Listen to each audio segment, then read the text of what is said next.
What's up, Prize Fight fans? I'm Brian Tong, and this week it's a 4G face-off between two feature-rich phones. It's a Prize Fight punch-out between the Motorola Atrix 4G on AT&T and the Samsung Galaxy S4G on T-Mobile.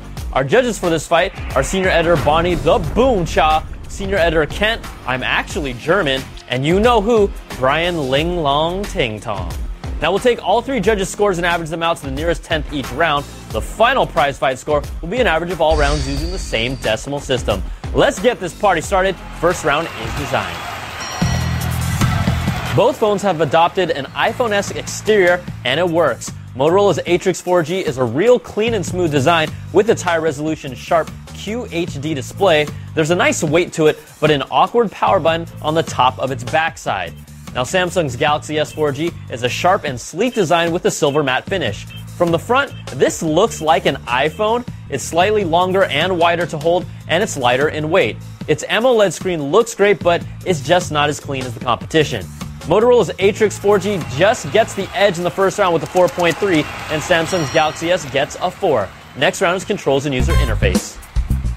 Both phones are running Android 2.2, so you could almost call this a draw with its voice commands and turn-by-turn maps until you get to their custom Android interfaces.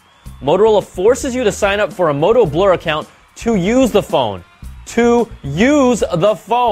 Now, Moto Blur has improved and it's less intrusive. Seeing my home screen as tiles is cool, but it can't make up for its shortcomings. Samsung brings their TouchWiz interface, and it's really simplified the Android experience.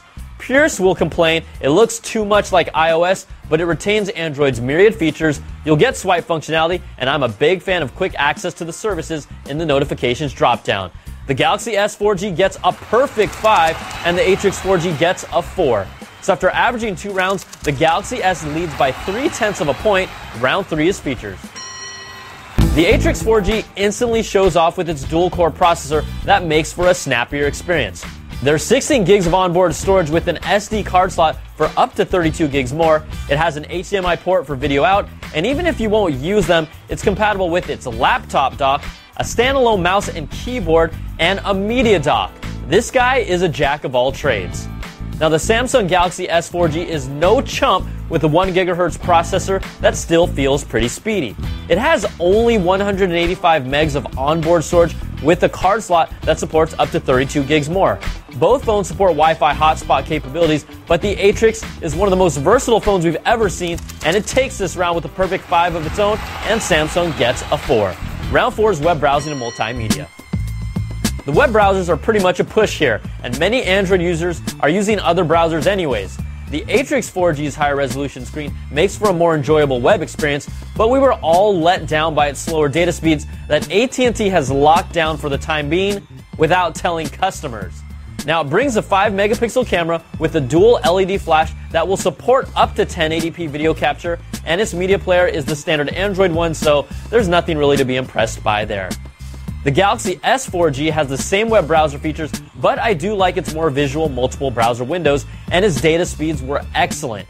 It features a 5-megapixel camera with 720p video support, a variety of settings within the camera app, and it delivers better image quality compared to the Atrix 4G. Plus, it comes with an ecosystem with its media hub ready to deliver movies and TV shows directly to the device. The Galaxy S4G takes this round with a 4.7, and the Atrix 4G gets a 3.7. So after averaging 4 rounds, Samsung leads by just 1/10 of a point. The final round that decides it all is call quality and performance. The Atrix brings solid call quality on both sides. Bonnie found a few garbles, but its dual-core processing makes a difference, and it was able to squeeze up to 10 hours of talk time in our tests. Plus, you could feel the speed, and fast don't lie. Now, the Galaxy S had excellent call quality that was cleaner compared to the Atrix 4G. Our labs were able to crank out 9 hours of talk time, but we did come across a few moments where it had some slight performance lag. It's too close to call, and the judges are calling this round a tie at 4 points apiece. So let's average out all 5 rounds, and in a battle where both phones won 2 rounds apiece and tied the last, the Samsung Galaxy S4G just barely edges the Motorola Atrix 4G 4.3 to 4.2 and is your prize fight winner. With a catfight this close, you can't go wrong with either phone, but it's the Galaxy S4G's interface, web browsing, and multimedia that proved to be the difference makers today. I'm Brian Tong. Thanks for watching, and we'll catch you guys next time on another Prize Fight. Woo!